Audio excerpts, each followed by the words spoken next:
the Kratos Heavy Assault tank. Unboxing, building, and magnetizing. What a beast. Let's go. So I'm going to start this project, as I start all projects, cleaning my workspace. So I've given this a good clean, put all my paints away, put my tools back. I've got the tools that I'm going to need for this particular project over here, my light at the side, and I've just given it everything a nice once over. I've hoovered all the dust off my desk from the Predator project, which I've just finished there. So we've just done the magnetization of Predators, and I think some of those tricks will come in handy here. We've got elastic bands, clippers, various cutting blades, plastic glue, super glue, and a collection of magnets, which I keep on the end of my desk there. So that's the first step. Prepare your workspace. Nobody wants to be working in a dirty, messy space, because your previous projects have bits of plastic everywhere, probably marks on your table, glue all over the place. So just get clean and make sure you've got a nice workspace to start with. One Kratos. Let's have a look. So, whoosh. Quick look at the sprues that come with it. Straight away recognise this one. Standard Sponson sprue that I think comes with most of the sort of light to heavy tanks these days. So it's got Las, Volkite, Flamer and Bolter on it. That's pretty standard, which means magnetising this one's going to be pretty easy because I've just done it on my Predator, or on 3 Predators I should say. We've got the standard pintle tops. At some point I'm going to run through magnetising just pintle weapons, I think, because the best way to do this is to have them the same polarity across your force, right? So you want to magnetise the pintle weapons on your Predators, your Land Raiders, your Rhinos, because then you can use the same ones across the army. So we'll come back to that one. We've got the 2 standard sort of side parts. I'm probably going to attempt to magnetize the big snowplow bit at the front. So see how we get on when we get there. This is the other chassis part. As with all my tanks, I'm probably going to magnetize the turret to here for a nice firm hold. And this is the important bit really. Our main battle weapons. We've got the Kratos battle cannon. There's a 4-shot melter weapon, and then a Volkite. So I think there's 3 options, if I remember rightly.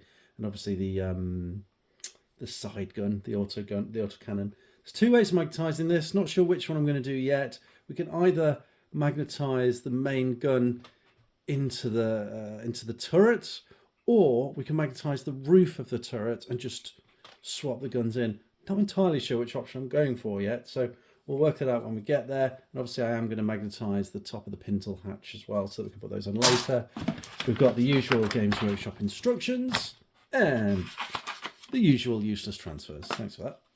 So that's pretty much the unboxing, pretty much as expected. Let's get building the chassis.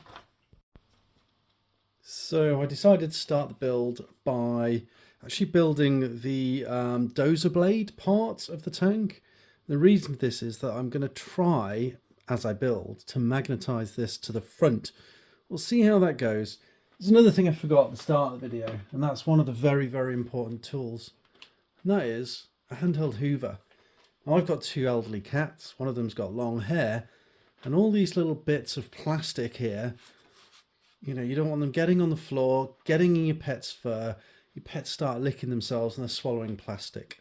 So have a hoover with you, and as you go along, hoover up the little bits and bobs. One of mine likes to sleep under the table by my feet as well while I'm modelling. So I always make sure that a little bit of plastic, they all go on my table, and as I'm working, I hoover them up. So yeah, very good hint there if you've got pets. All right, so we've built the Dozer blade. Doesn't look any particularly easy way of getting magnets on here. What I was hoping is to get magnets on here as well to kind of hold it sideways to the chassis.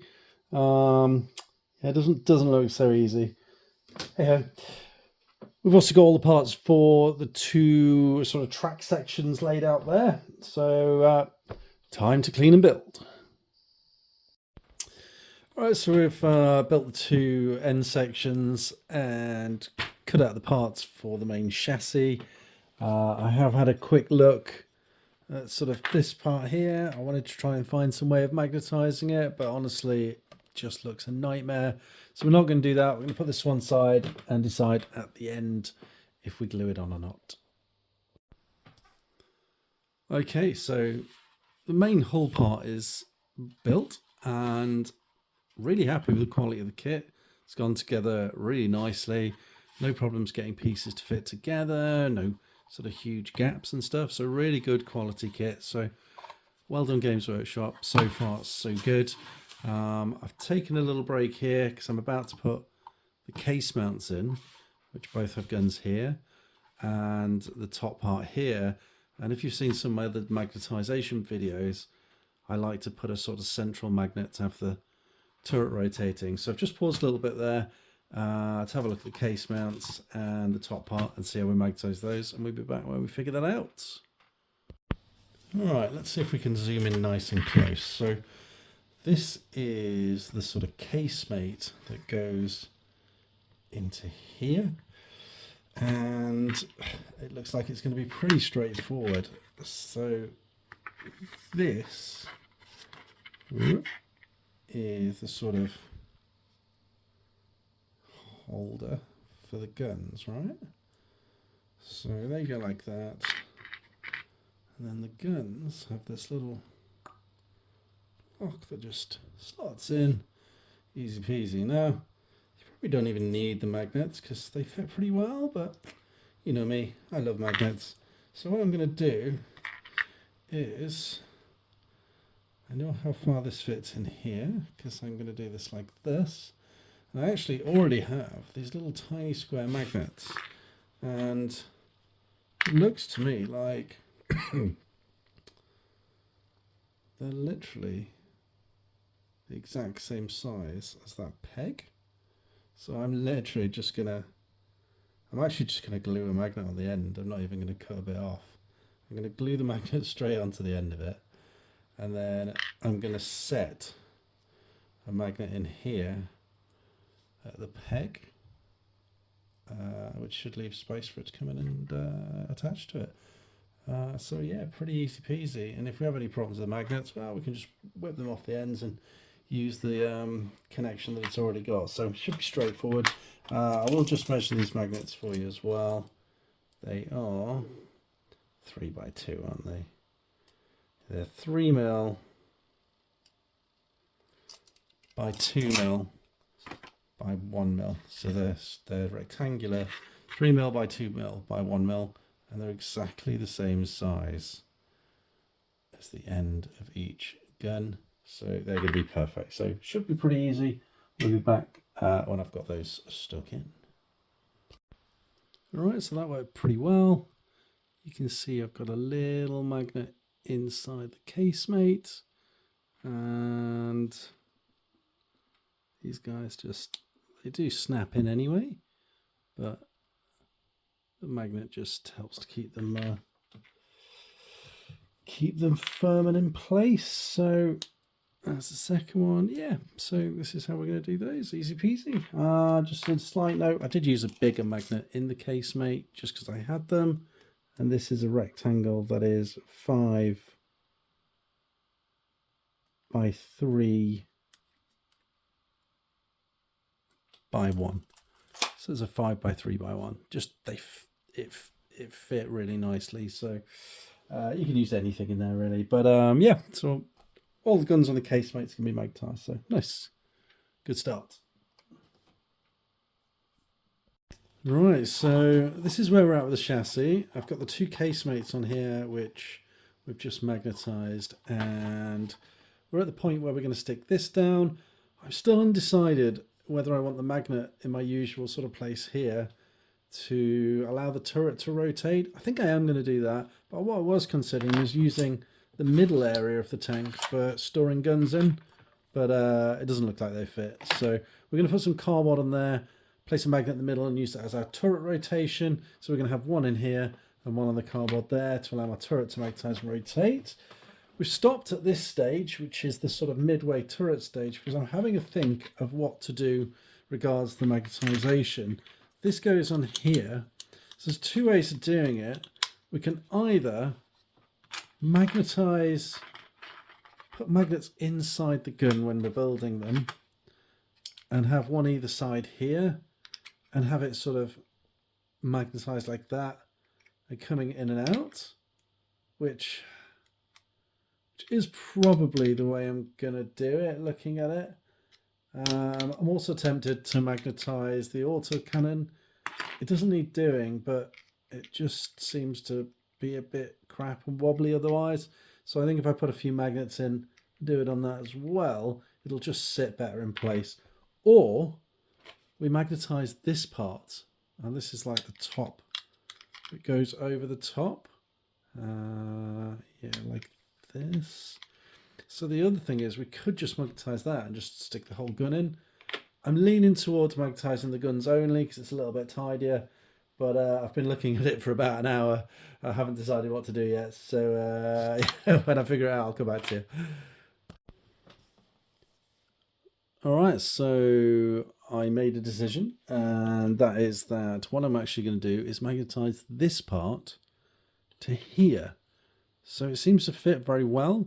So I'm going to build it up as much as I can. I'm going to fit this part to here with magnets, although it probably doesn't need them, it sits anyway, but I'm going to magnetize that onto the top rather than doing each gun separately. So I've got the battle cannon gluing here. I have done my usual trick of putting cardboard on here before gluing this part down. This part was the first part that I actually struggled to get a tidy fit with. So just on the edges here, I think because the sides had probably come in, but I used some clamps and it's all good. So we are going to magnetize the turret here to here, so it turns nicely. And I've done my usual trick of magnetizing the top hatch, which is here. I've made sure this is the same polarity as my other tanks. So I've got a Predator and I'm going to do some Rhinos. I want all these, and some Land Raiders as well actually, I want all these to be the same polarity. That then when I make pintle weapons, I can just swap them between the tanks depending on what's going on. So that should be handy. But yeah, I've decided to magnetize just this part effectively to here. I am going to look at the other sort of gun fitments, see if there's an easy way to magnetize those, which I think there is. So yeah, we've taken the coward's way out effectively. Not magnetizing the guns like that. I'm going to magnetize the top, which means I'll just be able to slide the gun off, put the new one in, and put the top back on, which I think is a much better way of doing it, actually, looking at the kit. Alright, so I've been busy putting the magnets on. I thought we'll just run over the solution that I come up with. Apologies for the voice. I've got a bit of a sore throat, a bit of a flu, so you'll have to bear with me as I run through it. So first of all, we've done our usual, and that is magnet here and a magnet here, and that just means that the turret sits tightly and sort of rotates using that magnet. It's something I like to do on all my tanks. I just think it's pretty cool in game. It's got that solid feel. So that's the first bit. Oh, you can see where these are magnetized.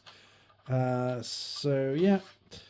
The other thing we've done is I decided not to magnetize each of the weapons individually, but just magnetize this part to the top. And what I've done is I've glued the cover to it. I have strengthened it a little bit just here with a couple of little bits of plastic across the groove, just to give it a bit of firmness. It's not fully set, so I'm not going to start playing with it. And then I've used sort of stacks of magnets, one behind where the autocannon sits, and that's just here. Okay. And then another stack just behind where the main gun sits, and that's over here. And then I've obviously put magnets on the top of here, and then I've done my usual and magnetized the pintle hatch. Now obviously you've got to make sure all these magnets are kind of in the same same plus minus. Oh god, told you I wasn't very well. So we've got to make sure the check once, check twice, check 3 times before you glue it. And then what happens is you put the main gun in here and the auto gun in here, and then the lid goes on like this. So The magnets hold it really tight. That's our main gun. Yeah, so the magnets hold this really tight in place like this. And if you want to change it, you just sort of lift it up. It's not the easiest to do because the magnets are quite firm. But yeah, you can lift this up and change the gun. So obviously I'm not going to do it very often because normally I'd be running sort of the battle cannon or the melter, I would imagine. The Volkite, although it looks great, isn't the best in game. So yeah, so that's how I decided to go about magnetizing it. The turret goes on here like this. So there we go, and we're good. The side sponsons, I'll come back to in a sec. They're exactly the same as the Predator. So I'm just going to run through that once again very quickly. But otherwise, really good kit. Went together really nicely. Very, very happy with that. And obviously we've got all the gun options. So I'm just going to cover very quickly how to magnetize the Sponson Weapons, the side sponsons. I did a much more detailed explanation in my Predator video, but effectively this bit at the top, you cut the stem off and you glue it to the top of here. So that's not going to move. You put a 3x1mm magnet in here and a 3x1mm magnet in here. And then with the weapon, you put a 3x1mm magnet in the top. You do need a little bit of drill here in the bottom bit. You put a 3x1mm magnet in the bottom bit, and then you just glue this bit on. And then it just slots in like that. So it's really pretty easy. Very, very straightforward to do the sponsons. So I'm not going to run over it again. But if you want more info on how I did that, I have a Predator magnetization video. So that's everything done with the Kratos. Just to add, I did also magnetize this little bit at the back. This is the sort of added bit for the melter weapon. It was easy enough to do, so why not? It kind of looks cool anyway. I haven't done the Volkite version. I could have easily magnetized the sort of other box bits, but honestly for me it's not something I'm particularly bothered about, and having the melter part on top kind of solves that bit for me, if you like, because I do like the look of that. I've obviously done the pintle top as well, so make sure that matches all your other pintle weapons. Alright, so a quick final word on the Kratos. I have to say, I'm really impressed with this kit. It's a really, really good kit. Well done, Games Workshop. Credit where credit's due. It looks fantastic. It builds really comfortably. Everything went together like perfectly. I didn't have to play about, mess about. The only bit that I had any effort at all was a little bit at the back of here for the bit that holds the turret, just here. But otherwise, it's absolutely fantastic. Very easy to magnetize. The sponsons are easy. You need 3x1mm magnets. The top, easy to do. This bit's easy to do. And there's a couple of ways you can magnetize the guns. You can either magnetize each weapon so they slot in and out, which I see a lot of people doing. But what I've actually done is I've magnetized the whole top cover here. It's very, very firm. So I kind of like that with my figures. I don't want them falling apart or anything like that. And usually you pretty much always have the gun that you want anyway. It's just to give you options. So this is the battle cannon here. We've got the melter variant. The melter variant's just here, and the Volkite variant's just here. And to change them, literally all I do is I pull this top cover here up, as you've seen in the video, and just swap the main gun, put it back down, and it holds it very firmly in place. So great kit, really, really happy with it. These are easy to magnetize as well if you want to, but honestly, I kind of wish I hadn't bothered. These are very, very easy to do without magnets. They just click anyway. So save yourself a bit of time. Maybe don't magnetize these. But great kit. Really happy with it. And that's the Kratos done. So enjoy. Any questions regarding magnetization or, you know, what sizes I've used, feel free to ask in the comments. But that's the Kratos done, the Predator done, and the Scorpius done now. The next project's either going to be a Baneblade, which is kind of built, but it's a rough one that I bought online, so I'm going to have to do a little bit of repairs. So that'll be fun. And then we've got 2 rhinos to build, hopefully before Christmas, and then we'll get the airbrush out. Thank you for watching. Enjoy.